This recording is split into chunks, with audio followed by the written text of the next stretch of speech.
This month I want to talk about three issues. Firstly, our growing relationship in supporting social care with our colleagues in social services. To talk about the relationship that we're developing with Pennine across Bury, Rochdale, Oldham and North Manchester, and also to say something about development in patient safety. So it's been about 6 months since we took on the responsibility for social services in Salford. And we're absolutely delighted to be working with our social services colleagues, part of the Integrated Care Organisation.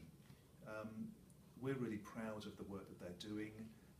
and also the interest that they're provoking across the country. Media have been interested. We've had the BBC wanting to find out how our new arrangement is working,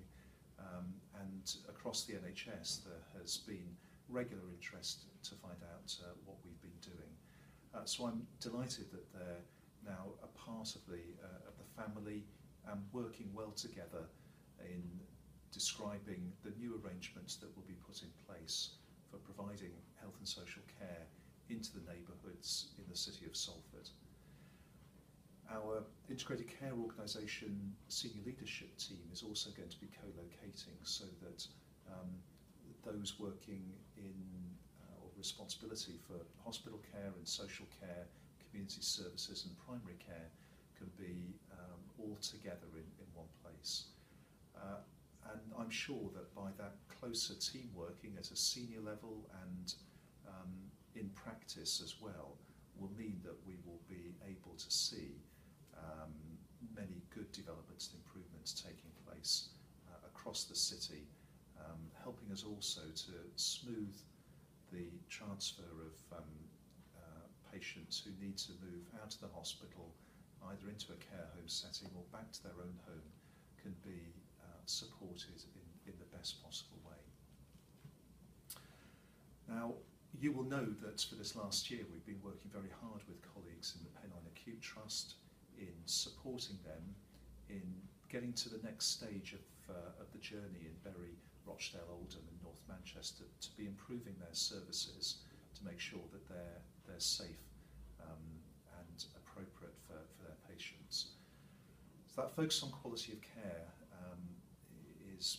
what we've been asking people to do over the last 12 months. And we've been successful in negotiating additional investment, much needed investment into those hospitals and community services, to invest in staff so that they can have safe staffing levels. The sorts of staffing levels that we've come to experience in Salford, we also want to make available into those other localities. We will be also wanting now to work across Salford, Bury, Rochdale and Oldham, North Manchester, and to work out how we can use the scale of our health and community services in a better way to provide better care, and wherever we can to do it more productively. Now in Salford, what this means is that we're developing the new leadership team, and we've made the new appointments of the Chief Officer for Salford Royal, who's James Sumner, Medical Director Pete Turkington, Director of Nursing Pete Murphy, and Director of Finance Diane Morrison. So they've come together as the team taking responsibility for Salford Royal and its services out of the hospital as well as in the hospital. And finally, I want to mention our continued interest in patient safety, and that we have secured a fabulous award nationally as the Patient Safety Translation Research Centre, working with colleagues at the University of Manchester for a programme of 5 years, attracting £6 million of investment so that we can undertake research in the university to look at the best means of improving patient safety, with an emphasis on work with primary care colleagues. So it's another really good news story in our commitment to work with partners and have this focus on patient safety that we have been interested in